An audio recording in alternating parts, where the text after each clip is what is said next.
Halo semua, Om Swastiastu. Untuk menyelesaikan tugas dari UAS Matkul Mikroprosesor dan Dasar Robotika, maka kami akan mempresentasikan hasil kerja kami mengenai sebuah sistem yaitu Smart Watering menggunakan Arduino yang berbasis Tinkercad. Nah, adapun anggota kelompok kami yaitu yang pertama ada Imade Dios Wahyu Aditya dengan NIM 19 1905 10 30. Kemudian ada saya sendiri Igusti Ngurah Bagus Bayu Surya dengan NIM 19 15 05 10 91, dan yang terakhir ada Iketut Yudi Premanagiri dengan NIM 19 19 05 10 52.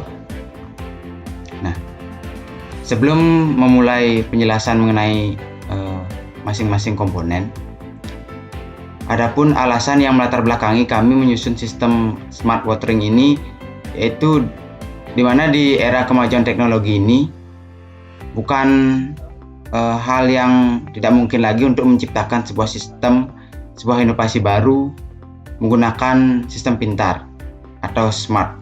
Nah, yang dapat mengontrol suatu pengairan atau penyiraman tanaman. Nah, mempertimbangkan kelembaban tanah dan cuaca yang dapat berubah-ubah dan tiba-tiba, maka diperlukan sebuah sistem yang mampu mengontrol pengairan secara otomatis yang ditentukan oleh kelembaban tanah. Nah, maka dari hal tersebut saya dan teman-teman membuat sistem Smart Watering ini. Nah, adapun beberapa komponen yang diperlukan dalam penyusunan dari sistem Smart Watering ini, yaitu yang pertama ada Arduino Uno R3. Arduino Uno R3 ini merupakan papan pengembangan atau development board microcontroller yang berbasis chip ATmega 328P. Nah, disebut sebagai papan pengembangan karena board ini memang berfungsi sebagai arena prototyping sirkuit dari microcontroller. Dengan menggunakan papan pengembangan ini, Anda atau kita juga akan dapat lebih mudah merangkai rangkaian elektronik microcontroller dibanding jika menggunakan atau memulai merakit ATmega 328 dari awal di breadboard. Nah, yang selanjutnya ada DC motor. Motor listrik DC atau DC motor adalah suatu perangkat yang mengubah energi listrik menjadi energi kinetik dalam gerakan atau motion. Motor DC ini juga disebut sebagai motor arus arah. Nah, DC motor ini nantinya pada program kami atau sistem kami akan berfungsi sebagai penggerak dari buka tutup pengairan untuk tanaman tersebut. Selanjutnya yaitu breadboard small. Nah, breadboard merupakan sebuah board atau papan yang berfungsi untuk merancang sebuah rangkaian elektronik secara sederhana. Breadboard ini nantinya akan dilakukan prototype atau uji coba tanpa harus melakukan solder. Breadboard small ini dilakukan untuk mempermudah membuat rangkaian, menyusun rangkaian, sehingga dalam breadboard small ini bisa digunakan sebagai sarana untuk melakukan menyusun rangkaian dari sistem Smart Watering yang kami rangkai ini. Yang selanjutnya yaitu temperatur sensor atau TMP36. TMP36 ini merupakan salah satu sensor suhu atau temperatur sensor yang cukup presisi pengukuran suhu dengan keluaran berupa tegangan output yang berubah secara linear terhadap temperatur Celcius. Nah, temperatur sensor ini difungsikan sebagai sensor atau alat yang digunakan untuk menganalisis atau menentukan temperatur dari kelembaban tanah, sehingga alat dari temperatur sensor ini dapat memberikan informasi ke DC motor untuk melakukan pergerakan atau tidak. Nah, bagaimana itu bergerak itu didasarkan oleh temperatur dari kelembaban tanah dalam Celcius, sehingga nantinya ketika berada pada suhu yang telah ditentukan, maka DC motor tersebut akan bergerak yang mengacu pada temperatur sensor ini. Selanjutnya yaitu hybrid motor driver. Nah, driver motor DC hybrid adalah sebuah rangkaian elektronik analog yang berfungsi untuk mengatur perputaran dari sebuah motor DC, apakah motor DC tersebut akan bergerak maju atau bergerak mundur. Nah, hybrid motor driver ini berfungsi sebagai penggerak dari DC motor, artinya mengacu pada hybrid motor driver ini, maka DC motor tersebut akan digerakkan. Nah, sekian yang dapat saya sampaikan mengenai cara penjelasan komponen. Selanjutnya cara kerja komponen akan dijelaskan oleh rekan saya. Baik, terima kasih atas waktu yang telah diberikan kepada saya. Jadi di sini saya akan melanjutkan presentasi dari teman saya. Jadi di sini saya akan menjelaskan tentang cara kerja komponen. Yang pertama itu ada Arduino Uno R3. Jadi cara kerja Arduino berdasarkan gambar tersebut adalah pembacaan data oleh komponen input. Selain itu ada data dikirim ke pin input, data masuk ke microcontroller, data diproses, data keluar dari Arduino, data dikirim ke pin output, dan data diteruskan ke komponen output. Dannya itu ada DC motor. Terdapat dua bagian utama pada sebuah motor listrik DC, yaitu stator dan rotor. Jadi stator adalah bagian motor yang tidak berputar. Bagian yang statis ini terdiri dari rangka dan kumparan medan. Sedangkan rotor adalah bagian yang berputar. Bagian rotor ini terdiri dari kumparan jangkar. Dua bagian utama ini dapat dibagi lagi menjadi beberapa komponen penting, yaitu diantaranya adalah yoke, kerangka magnet, dan poles, kutu motor, field winding, kumparan medan magnet, armatur winding, kumparan jangkar, komutator, dan brusher, kuat atau sikat arang. Pada prinsip motor listrik DC menggunakan fenomena elektromagnet untuk bergerak. Ketika arus listrik diberikan ke kumparan, permukaan kumparan yang bersifat utara akan bergerak menghadap ke magnet yang berkutub selatan, dan kumparan yang bersifat selatan akan bergerak menghadap ke utara magnet. Saat ini, karena kutub utara kumparan bertemu dengan kutub selatan magnet ataupun kutub selatan kumparan bertemu dengan kutub utara magnet, maka akan terjadi saling tarik-menarik yang menyebabkan pergerakan kumparan berhenti.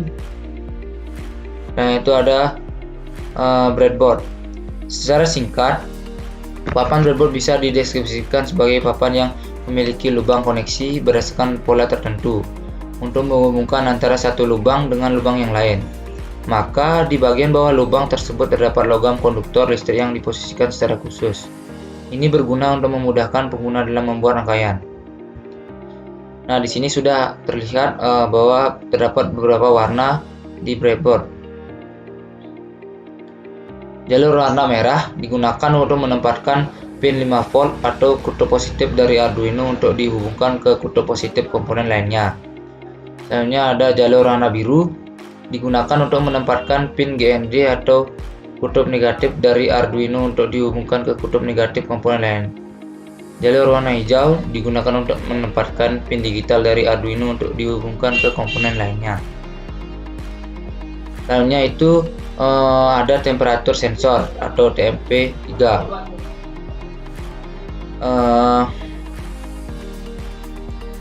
TMP3 merupakan salah satu sensor suhu atau temperatur sensor yang cukup presisi. Ukuran suhu dengan keluaran berupa tegangan output yang berubah secara linear terhadap temperatur Celcius. Dapat mengukur suhu mulai dari min 40 Celcius hingga plus 125 Celcius dengan akurasi sekitar 2 derajat Celcius. 25 Celcius dengan sekitar 1 derajat Celcius.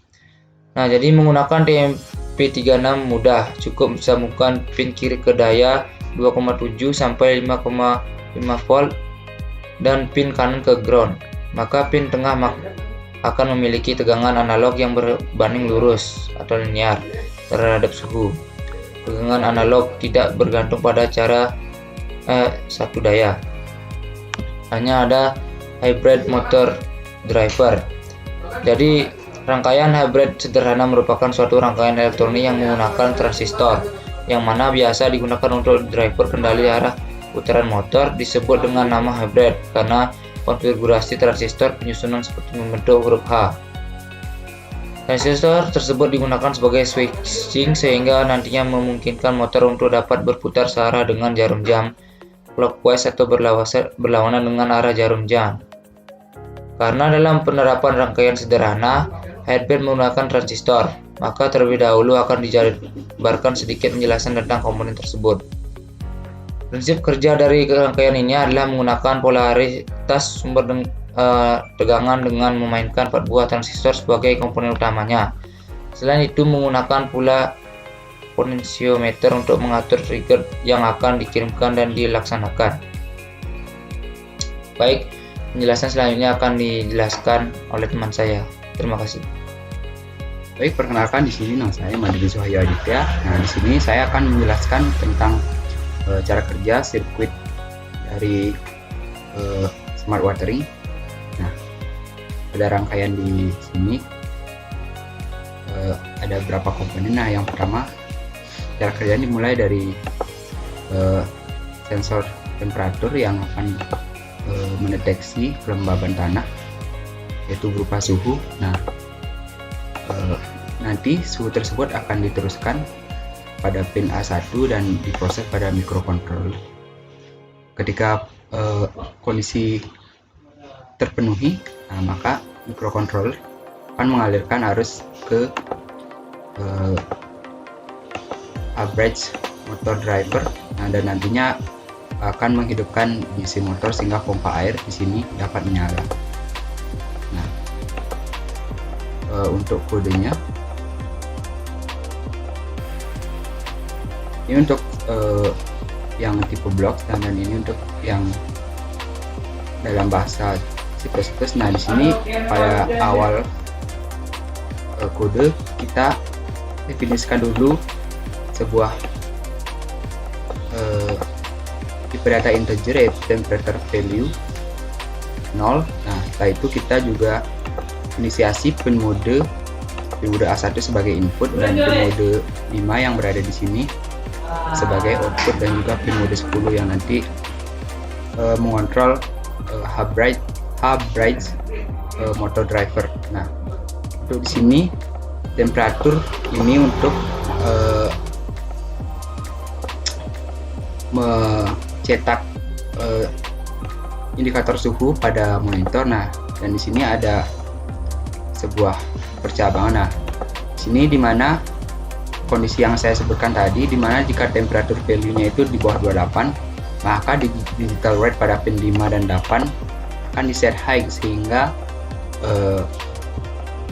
hybrid motor driver tersebut mati. Nah, dan jika temperaturnya berada di atas 32 derajat, maka digital rate pin 5 dan 10 5 akan set high, sedangkan digital rate pin nomor 10 akan set low, sehingga akan dialirkan arus ke hybrid motor driver dan menghidupkan DC motor sehingga pompa air akan hidup seperti itu. Nah, sekian yang bisa saya jelaskan mengenai rangkaian dari project UAS Mikro Robotik tentang smart watering. Sekian dan terima kasih.